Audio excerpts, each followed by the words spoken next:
H.P. Lovecraft, Robert E. Howard e Clark Ashton Smith.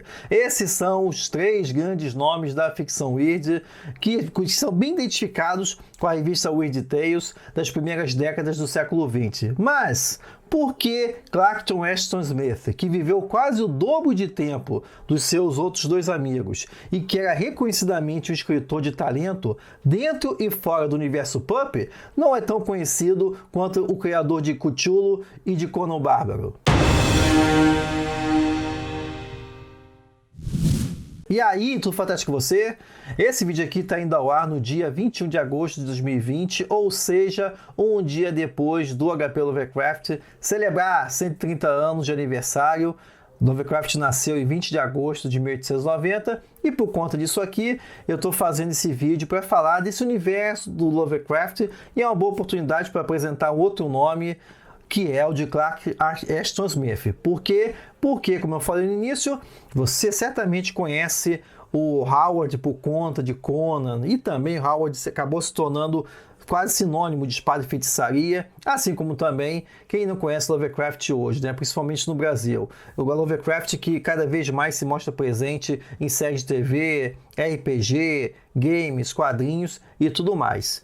Mas cadê o Clark Ashton Smith? Por que ele não tem essa mesma notabilidade que os outros dois nomes? Isso é muito interessante, principalmente quando a gente pensa que o homem viveu até 1961, ao passo que tanto Howard quanto Lovecraft morreu ainda na década de 30, ou seja, ele viveu quase o dobro de tempo dos seus dois companheiros, né?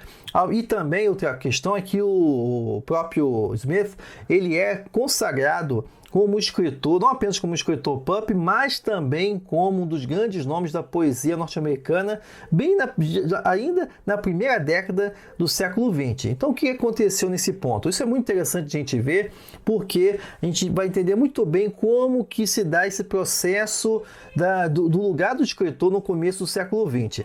O que acontece é que o Clark Ashton Smith, eu até gosto de chamar ele de o poeta do weird, o poeta da ficção weird, no sentido de que ele era, antes de tudo, antes de ser escritor, antes de ser um ficcionista, ele era um poeta. E foi assim que ele acabou se consagrando, se despontando já como um dos grandes nomes da poesia norte-americana no começo do século XX, ainda na primeira década, nos anos de 1910, só que o que acontece é que por conta de dificuldades econômicas, principalmente na década de 20, quando os Estados Unidos passou por uma grande recessão, ele foi obrigado a também partir para as revistas pulp. Revistas pulp que pagavam na hora, né? Pagavam na hora no sentido de que você escrevia freneticamente e o Robert E. Howard, assim como o Lovecraft, faziam parte desse segmento. E quanto mais você escrevesse, quanto mais histórias você tivesse aceitas, mais dinheiro você recebia. No caso do Clark Ashton Smith, ele precisava de dinheiro porque ele ajudava no sustento dos pais. Os pais estavam envelhecendo e foram muito afetados pela depressão econômica no final dos anos 20, e ele se viu obrigado a esquecer um pouco essa questão da poesia, da sua carreira de poesia e enveredar pelo terreno do pulp. Então isso aqui já começa a gente a entender por que ele não se tornou tão notável. Uma das razões é que isso é compartilhado por outros críticos. A questão é que o Clark Ashton Smith, a prosa dele era uma prosa que apelava muito para o bizarro, para o extraordinário, para o insólito. Ok, mas todos os outros escritores também faziam isso. Mas no caso dele, ele apelava muito para criações de universos artificiais. Ele estava muito mais preocupado em criações de atmosferas, em descrições. Eram descrições que fugiam muito, eram histórias que fugiam muito do que normalmente os leitores e leitoras das revistas pulp estavam acostumados. Ou seja, numa certa perspectiva, a literatura dele era muito mais sofisticada, apelava muito mais para esses elementos poéticos que os leitores e leitoras da indústria pulp, né, não estavam acostumados. Não eram histórias que fluíam tão rápido, por exemplo, quanto a do Robert E. Howard, que era uma máquina, o homem escrevia de tudo, né? Então esse é um dos primeiros pontos. Ao mesmo tempo que então, o talento poético, né, do Clark Ashton Smith ajudou ele a se destacar dentre os seus pares, ao mesmo tempo também isso acabou sendo inibidor para que ele se tornasse mais popular. Isso a gente pode ver na própria comparação com os outros dois escritores. Quando você pensa em Lovecraft, você pensa em Cthulhu, pensa nas outras criaturas. Quando você pensa em Robert E. Howard, você vai pensar em Blair McMorne, você vai pensar em Kuhl, você vai pensar no Conan, na Ereboriana e tal. Mas o Clark Ashton Smith a gente não lembra exatamente assim de um personagem, não lembra de um mundo que ganhou corpo e tal. Porque, como eu falei, a questão dele, a prosa dele é uma prosa poética, muito carregada de elementos decadentistas, né, vinculado ao movimento decadentista, que eu já falei aqui, vou deixar marcado em cima o que é decadentismo. Né? Decadentismo é uma postura artística do final do século XIX, que contestava esse discurso burguês e tal da sociedade. Então, ao mesmo tempo que o Ashton Smith escrevia de uma forma muito sofisticada, né? Ou seja, ele ia além do que os leitores estavam acostumados, ao mesmo tempo também isso acabou não fazendo ele tão popular entre os escritores, né? E com isso também acabou que a gente vai observar que essa percepção do próprio Clark Ashton Smith do que estava acontecendo com a carreira dele, isso acaba transferindo muito para a obra, né? Há leituras de críticos que apontam que, por se ver primeiramente como um poeta, né, o Clark Ashton Smith percebia que ele estava sendo marginalizado, ele acabou sendo olhado de forma torta pelos pelos grandes poetas da América. Por quê? Por ser um jovem de talento que estava trabalhando, nessa indústria pulp aí, o que é isso? Isso aí não é arte e tal. Então, de certa forma, ele como escritor, ele absorveu esse discurso e isso passou para as histórias deles de que forma? Como com o tema da perda. Era muito recorrente o tema da perda de paraísos perdidos, de heróis em busca de alguma coisa, das narrativas dele, tá? E isso, segundo alguns críticos, como S.T. Josh, por exemplo, um dos maiores especialistas weird do mundo, assim como outros escritores, acabou marcando bem que o Clark Ashton Smith se enxergava primeiramente como escritor, aliás, primeiramente como poeta e não como escritor pulp.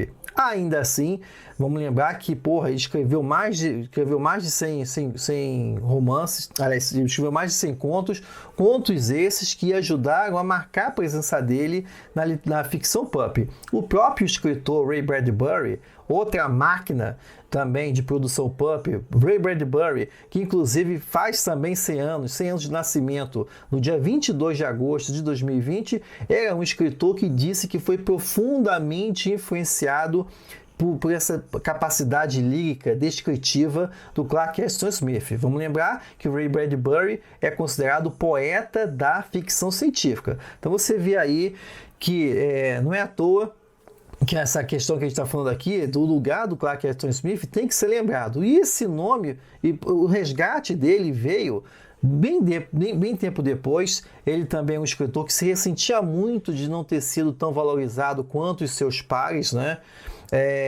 Esse reconhecimento dele só veio acontecer após as últimas décadas do século XX, né?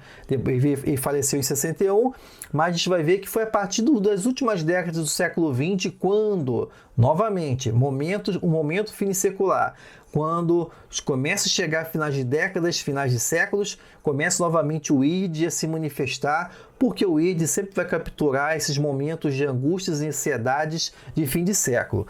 Então, nesse ponto aqui, a gente vai ver que foi a partir do final dos anos 90 que a obra do Clark Ashton Smith começou a ganhar uma nova releitura, começou a ganhar um novo olhar, também pela academia, e esse resgate acabou entrando também no século XX e acaba chegando nos dias de hoje. Eu falo, você certamente sabe que tem obras do Robert E. Howard publicadas no Brasil, Conan tem tudo que é lugar, também você vê aí do Lovecraft espalhados por aí.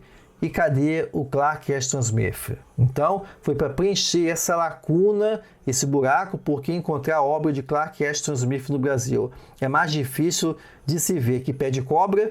Então, é por isso que a editora Clock Tower vem mais uma vez preencher uma lacuna para os fãs da ficção weird no Brasil, algo que ela vem fazendo desde 2003, e ela está trazendo aí a coletânea Além da Imaginação e do Tempo, que vem contribuir para que os leitores e leitores possam conhecer esse grande nome, um dos 3 grandes nomes da ficção weird.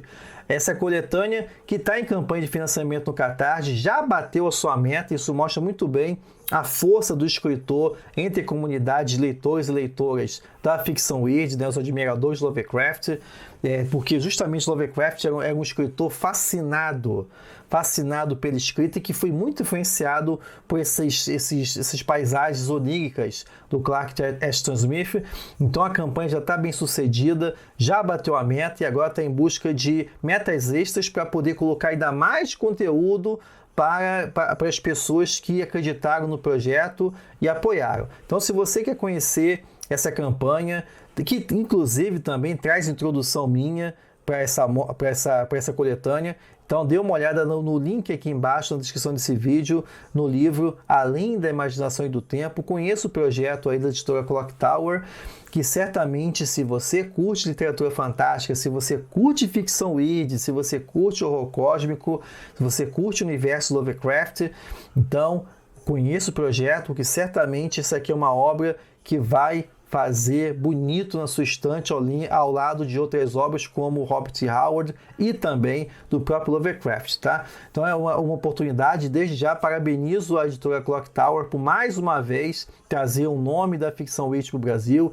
Ela já fez isso com William Hope Robson, já fez isso também com o Arthur Machen, já fez isso também com Robert E. Howard e agora está fazendo isso com Clark Ashton Smith, completando assim os 3 grandes nomes da ficção weird, que estava faltando no Brasil uma edição que desse a qualidade e a importância que esses escritores têm na nossa literatura fantástica. Conheça esse escritor que o poeta da ficção weird, que agora está chegando no Brasil pelas mãos da Clock Tower. E você já leu algum conto de Clark Ashton Smith? O que você achou em comparação com obras de Lovecraft e Robert E. Howard? Coloque aí nos comentários e agradeço a sua presença em mais esse vídeo. A gente se vê na próxima. Até lá!